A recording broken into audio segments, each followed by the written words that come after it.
All right, so I guess what we should do is talk about the stuff that all came out today, or in the last 48 hours. There's a Bray Wyatt story on my Patreon that's just clearing up a lot of stuff that we spoke about previously. So I'm not going to talk about that, but we'll talk about the WWE thing with Vince and John Laurinaitis and now what Kevin Dunn. Yeah. All this, yeah. So essentially, the key thing to know here is that when people are coming out and saying, "Oh, WWE, this Vince is going to go, and WWE are done, and WWE this and that," that's not ever going to happen, because when they floated on the stock market, they set it up so that couldn't happen. When there were other investors and stockholders put in, WWE, or Vince specifically, always owned 50.1%, right? So there's nothing you can do.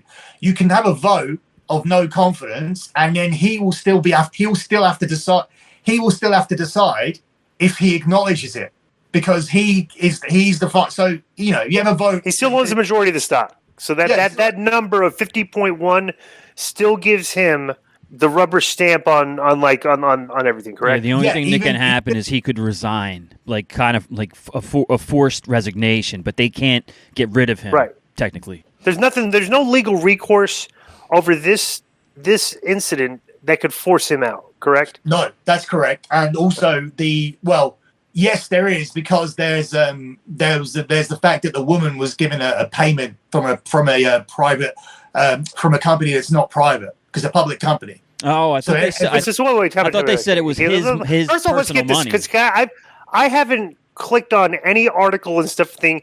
I just heard about this. I've seen people talk about on Twitter the echo chamber, and I'm like, okay, I'm gonna wait till Billy comes on, because I'm sure you'll probably have more details. Okay, so did he? Where did the money that he paid the girl come from? How long ago did this happen? Okay, when did this happen? When was the affair? When were the payments, and where did the money come? Was the money out of his private account? How did this happen? Yeah, it said that it's his private account. If that's true, if that is true, then there's nothing that they can do, because he can do whatever he wants. He can have it's hush money. You can kill things all the time with this. Your money. You can do what you want. It's like me having 10 prostitutes tonight. There's nothing you can do. There's no ramifications other than potential diseases and whatnot. Yeah, so right. But if Patreon was a publicly traded company, and you were taking it from the Patreon account to pay these girls off to shut up and stuff, then we'd obviously have a legal recourse. Correct. Well, the Patreon money's mine too. So I think it's kind of with WWE, everything needs to be above board. I guess the only contentious part would be that giving her a double money raise while she was working there, which is now being said that it was because he could loan her out to Johnny Ace, and they could all and whatnot, and that was kind of built into her pay. Wow. This is all never going to be confirmed. Okay, wait. Let me ask you a question. I don't know. I've seen Johnny Ace, because I'm not. I don't deep dive ever into the wrestling news. I usually wait till you come on. As much as I care about wrestling news, the 30 minutes I spend with you once a week is plenty for me, right? Mm-hmm. What is Johnny Ace? Well, what exactly was his role in this, or why is he getting scrutiny on this? What did he do? It's being said that, and obviously even I'm now saying things like it's being reported or it's being said. Yeah, because all the mainstream guys got in this. So. Right. Yeah, because Vince hasn't spoken to me, so I can't and Vince hasn't spoken to people that I talk to about this. So this is why this is a story is hard to cover. All I can give you is This is not gossip, rumors, stuff, or anything. This is something that's happening, and you're just going to get it from the mainstream news because that's where it's coming from. Yeah. There's that side of it. But what I can do, which is what they're not doing, is tell you what can come of this, and how, because everybody's going, oh, this is terrible, cancel Vince, and Vince. Right, of course. The social media mob's on top of it. So how can you act like, though, as a wrestling fan, and act all like, got to get rid of Vince? 9 out of these 10 stories have been around for 10 years, 20 years. Everyone knows about Vince in the limo. Everyone knows about Vince. This. Yeah. It's like the sea. Like if you're standing on the beach in the Pacific Ocean, in the Pacific Ocean, there's the sea, and the sea is Twitter. And every minute a wave washes ashore and everybody ggets wet and stuff, and then the wave goes out. Then another minute later, another wave comes in. So this is just a wave of information and news is flooding Twitter right now. And it's like, and everybody's commenting with the typical Twitter model. Oh, you got to do this or anything. And like, I'm predicting 3 days. This will not be news anymore because something else will happen and everything. But go ahead, Billy. Okay, so let me tell you the ramifications in the process. Okay, so and something that I do know that no one else knows. So I'll leave that at the end. So okay. The process is obviously like this will be discussed, and if there was, which I don't think there will be, if there was a vote of no confidence, then Vince McMahon would have to act on the vote. So he would have to say, am I going to acknowledge that vote? Am I not going to acknowledge that vote? If he acknowledged the vote, he would resign his position as chairman, not as the 50.1% stockholder of WWE. He would still own it. He just wouldn't chair the meetings, right? He would still book the WWE and do all these other things. He just wouldn't be in charge of the investor things that happen in the meetings. So that's the only role that would be on the line if there was a vote of no confidence. Now, if there was a vote of no confidence and Vince didn't act on it, which he wouldn't, what would happen potentially is that it would be seen as a sort of house on fire kind of thing by investors, that the stock price would drop, and it would drop even more if significant investors started selling their stock. So say, for example, I don't think anybody has this much, but let's say somebody had 13% of WWE stock and they wanted to sell it all, then that would result in a concern in the market and we would start seeing a dip. So I don't think any of this is going to happen. These are all the things where the real things that could happen, not the that's online. And I agree with you. Nothing's going to happen. None of these things will happen. If anything, it's publicity for the Vince document. I'm aware of this, but let me give you a little data point here. At 1 o'clock, 25 hours ago, the stock price at WWE was 68.5. Yeah. Okay. Right now, it's at 64.87. It's lost almost 3% of its value in 24 hours. Right. Mm-hmm. Okay. That's not insignificant. Okay, but if you look at the trends and stuff, everything on Glenn, at least the 8th, on June 9th, they had a worse drop. But it's whatever. So go ahead. But that's still a solid price for that stock. Yeah, I mean, it's last couple of years has been around $40-$50. Well, so it's up right now. The past month, still to 2 weeks into June, the past month, it's up 8.33%. Still. Right, exactly. Right. Okay. All right, go ahead, Billy. But at least we're talking about the right thing. We're not talking about firings and right. Yeah. The mob canceled. He should be he's a terrible person. Whatever. We're talking about this. He's a terrible person. Everyone knows he's a terrible person. Everyone's known that, or from the stories you hear or whatever. So if you're going to be a wrestling fan, get over it. That you're in. Your hands are not going to be clean. They talk about. So there was a ring announcer in 1986. Rita Charterton or whatever.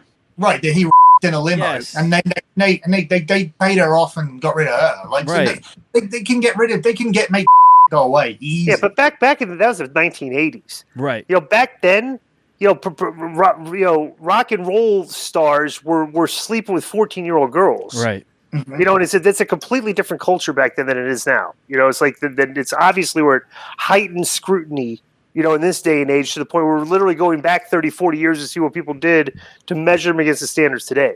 Dude, I was just watching I was watching some old Raw because I was checking on something, and just Lawler's commentary and where sexual innuendo. Yeah, Deborah's out there with up to her neck. Right. People are shouting. They're literally showing the girls in the crowd pulling their, flashing their. To DX stuff, it's stuff that would freak the snowflakes out today. That they would just because they wouldn't be able to mentally handle. There's a promo where Lawler calls Goldust on mic behind a backstage promo. That's because you're a flaming. Times have changed over the course of time. We have the evolution of language you could use on TV. Who it offends? That's just a thing. Times have changed, but when a girl is standing out there with big pushed up to her neck and the crowd are chanting, "We want puppies." Right. Do you not want them now? Do you look back and go, you look back and go, "Oh, we were so wrong. We were so wrong"? This is what I say. This is what I say. I am not apologizing for being a fan of that back then. Right. I will never apologize for being a fan of it back then because, like, everybody that is apologizing today for being a fan of it back then is just a hypocrite. Exactly. You know what I'm saying? Because you can't pretend that you weren't entertained at the time. Period. It's like so I'm not even going to pretend that I wasn't entertained at the time, you know? And I'm still entertained by it. And I'm not gonna pretend that watching old Raws, you know, that I'm still not entertained by them. I'm not gonna apologize for them because if there were misogynistic things or whatever, I thought a lot of the was funny. Let me ask you a question. Let me ask you a question then. Do you think you've watched them back? Do you think that they are better than Nitros? Do you think it was a superior product? Nitro was there was two different shows. Okay, there was Nitro, which was a far superior product to the WWE during the rise of the NWO, because the NWO angle was revolutionary in that we were in a period of time where there was still a decent enough percentage of the fans, it's a small percentage but enough, that attended the shows and thought it was real, that their passion and would create this environment for the rest of the fans to suspend disbelief that it was real. Okay, and that the NWO stuff was because I was in the buildings, I saw the heat, the crowd. I'm in the ring a lot of times with just incredible atmosphere, right? But then when WWE and Vince started writing, and they started, instead of booking wrestling, started writing television and getting backstage and pretending the camera's not there, then it became a better product because they were doing better TV than us. Because it was funny when Vince in '99, when Vince came to WCW, we were still doing WCW style television, in-ring promos, stuff. When Vince got there, we started shooting a lot of stuff in the back, to the point where guys like Sting and stuff, like we'd have conversations and be like, "What do you think of them, like, pretending that the cameras aren't there?" And I'm like, "Well, it kind of works because it worked on WWE. Like, I don't think people care because now we've opened the curtain and it's a TV show now." Like I had a conversation with Russo on an airplane one time, and if we had never had this conversation, I would have never been booked, right? And I was in the same camp as he was. That professional wrestling is not, like the old school guys like Cornette and stuff. They still hold to the old school principles of professional wrestling, but sports entertainment. But my whole thing is like, there's no rule book that's ever been written on professional wrestling. If you have a block of television, 2-hour block of TV, and you're a wrestling show and it's scripted entertainment, you literally can put anything on there that you want. There's no rules. There's no handbook. There's no, you can do whatever you want as long as you have a few matches. Because people mostly are tuned in because it's wrestling. They see the ring, they want to watch wrestling matches. But anything else you can do on the show is fair game. And like that is when WWE became the better product, is when they treated it as a television show and drew, because here was the thing. People would just not watch wrestling. Oh, wrestling's fake. Wrestling's fake. I'm not going to watch wrestling. You flip on TV, there's guys in the ring, they're wrestling. But then you flip on TV and you see The Rock in the ring, and him and McFoley are doing a skit where there's clowns and flowers and stuff. It's not wrestling. So as a fan, you're stopping and go, what is this? And you watch. It's like a lure to the eyes of people that were not wrestling fans that they say, "Oh, well, this doesn't look like wrestling. I like this." So that's when it became a better product, when it started drawing new fans. That's the whole thing. The product is successful, measured by how many fans you can get to watch the show, period. I don't care what anybody, like we can review the shows, the dirt sheets can rate the match, Meltzer can rate matches and stuff, that JD from New York can do a live stream talking about the show and everything. The only critic that matters is the number. How many people watch the show? And the more people you get to watch a show, your show is better. It's more successful. That's why me and Vince have always looked at it. And it's the fact that more people in wrestling don't view it that way has been problematic over the years to the growth of this business.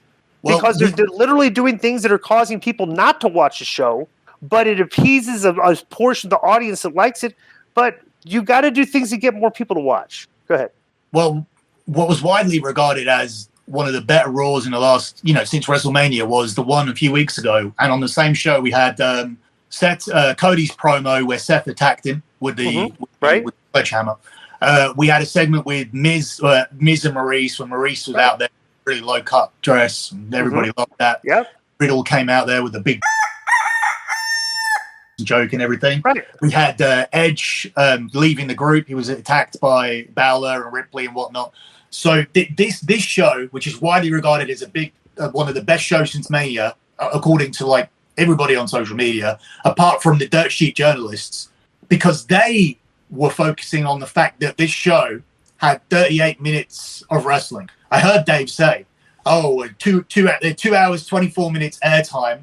There was 32 minutes of airtime in the first hour because they take so many commercials. He complained about that. He said there were 32 minutes of airtime. This is one thing about Dave. I'm going to say this. Dave Meltzer, Wade Keller, Brian Alvarez, Shaw, all these guys. The data shows the stuff they like does not draw. Period. Like, you cannot put a metric to the stuff that they promote, the stuff they like, the things that they like wrestling, and say, yeah, this draws fans.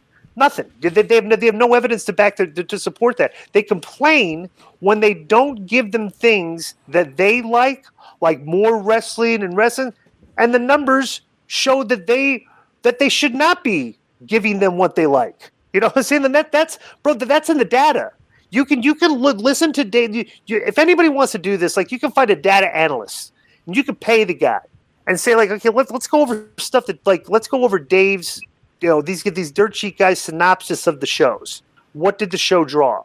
And like, you could absolutely find a mathematical equation that would show the stuff they like does not resonate with drawing fans. And I bet we're gamblers, right? I would lay odds. I'm so confident in that. I would lay considerable odds that I'm right on that, like 5-1. Like, I would put my 5,000 to somebody's 1,000, that if they could disprove me, I'll give them the $5,000. I'm that confident in it, because I've fought, bro. That's the thing with me. I listen to these guys. I watch the shows. I say, I don't know if I don't think this is going to do a good number. I think this might be. This will probably do a good number. Next week will do good. I'm pretty good at that, right?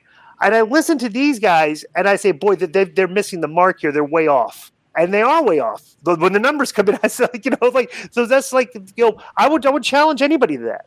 I'm good with the trends of professional wrestling, because I was a fan before I got into this business, and I watched a lot of wrestling before I got into the business, and even when I was in the business, like, me and Conan and Jericho and these guys, bro. What backstage on Nitros? If there was a TV in the building and the Attitude Era Raw was on, bro, we were glued to that TV while we're at the show. We got to go wrestle in an hour. We're getting ready. We're watching Raw.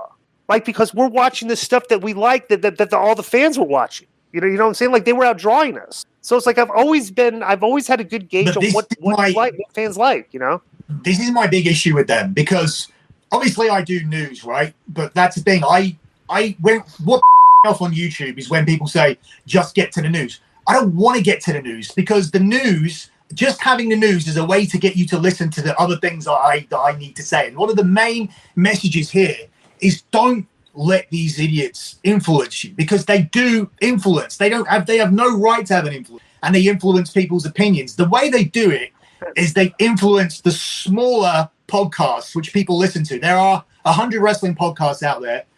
If you've got a wrestling podcast, you subscribe to Dave Meltzer and the people who want to see this style of wrestling. So what happens is, on Monday, we saw the live response to that show, and it was good. Nobody was counting the advert breaks. Nobody was counting the minutes of wrestling that we saw.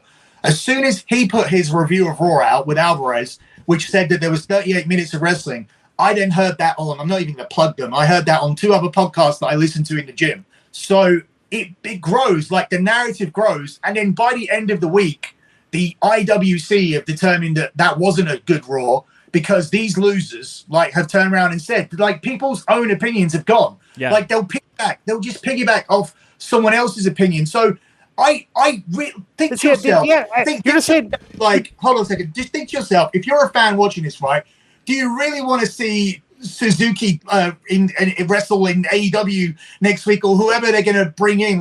No, I don't care who they bring in. Like, for me, I can sit here and say, I don't give a about that show or who they bring in, right? I'm confident in saying that. I'm not going to be swayed by Dave. I'm not going to go and watch tapes. I'm not going to research on YouTube. These people make themselves change their mind. Yeah. They're now trying to change their mind about, this Will Ospreay is the greatest wrestler in the world. I don't think he is, but I haven't seen enough of him. But now I'll make myself believe he's better than Seth Rollins. Yeah. And I saw this stuff out there going, he's Ospreay over Seth. Ospreay 19-1. I was looking, what does 19-1 mean? Further down the comments, it was 5-star matches. 19-1. Oh, no. And it's like, this is the kind of that I know. Billy, you're right. Let me. I agree. I agree. Sorry, Disco. Just real quick. As a fan in the late '90s, who kind of discovered your message boards and your email newsletters and your PW Insider, One Wrestling, all that stuff, you kind of do get inundated with that. It goes from you're just a fan, you're watching, and you think Sid's great, right? Sid's your favorite wrestler. Then as you start reading all the message boards and the emails and the whatever. This is before Twitter. And you start to read, no, he can't work. Don't you understand? You're not watching it right. He can't work. Dean Malenko is the best. Sid's terrible. He can't even throw a punch. He can't work, And you read it all, and you become a part of that groupthink. That's exactly what happened in the late 90s, into the 2000s when this really, really took hold. Bro, here's the thing. And then this is what these guys, this is their ultimate problem and the detriment that they present to the business, right? Is they think that people are going to tune in just to watch a good match. And I'm like, this past Wednesday night's AEW rating proved that if people do not care about the characters, they do not care to watch the match no matter how good it is. Like, everybody's talking about, everybody's complaining about Dax Harwood being in a singles match. Well, he just had a 5-star match with so-and-so. It's like, yeah, but I didn't even care to watch it. Because I don't care about Will Ospreay because I know nothing about the guy. Well, let me say that. Will Ospreay he did have a good match, right? It caught. Sometimes I'm watching AEW in the morning. I'm looking at tennis lines and everything, and I was doing that this morning, and I looked up, I watched the match, I got into it. It was good. The problem with it is that Will Ospreay kicking out on that 2.99 count that he does. That's his trademark, right? If you do that again next week. And next week, and next week, and next week, and next week, that just becomes completely redundant. So to me, that was the first time I've watched him since I used to work. See, I used to be on the same shows as Will Ospreay back in 2008, 2009 kind of time. So I was interested, but I'm not interested enough to watch everything that he does. So stylistically, he's obviously changed. He's changed a lot in size as well. He's gained about 30 pounds of muscle mass since I knew him. But at the same time, I saw that match. Yeah, it's great. But have you got another match in you? Because I don't think, looking at that, I can't see myself being interested in seeing that again and again. Yeah, in a one shot, it's great. It's like that. It's like when I attended WrestleMania 26 and I was stoked that Taker and Shawn were main evented again after 25, but they did the same match. It was almost the same match again, and in fact, it had less mistakes. It didn't have that mistake with Taker nearly breaking his neck or whatnot. If you watch it in a vacuum, it's actually a better match if you're critiquing it point by point. But it wasn't the first version of the match, and that's the problem with Ospreay. Watching that, how am I going to get into that over and over and over again? I've seen the act. Okay, even against Dax, you had to kick out on 2.99 a lot of times where it looked like you were beat. So I'm not really for that. Yeah, okay, I enjoyed that 15 minutes, but how are you gonna sell me on it again? It's not interesting. When nobody cares. Unless you build, gonna beat you. You got to make people care to watch you wrestle. And AEW does not only do not good job of that, they don't even do any job of that. They literally just forego that and just put a match out on the premise hey, this is going to be a great match. And all right, that's fine. But I've wrestled Eddie. I've participated in matches with the greatest wrestlers that have ever lived on the planet Earth. It's you're not making me care that your work is so superior and this match is so great.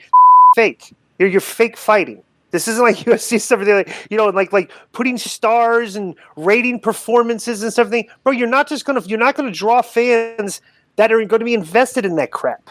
Nobody knows. There's a lot of people that go watch Top Gun Maverick, and they're not, when the show's over, going to go on Rotten Tomatoes and review all the things and measure what they thought of the show compared to what other reviewers said. which is kind of like that's like the environment that professional wrestling is right now.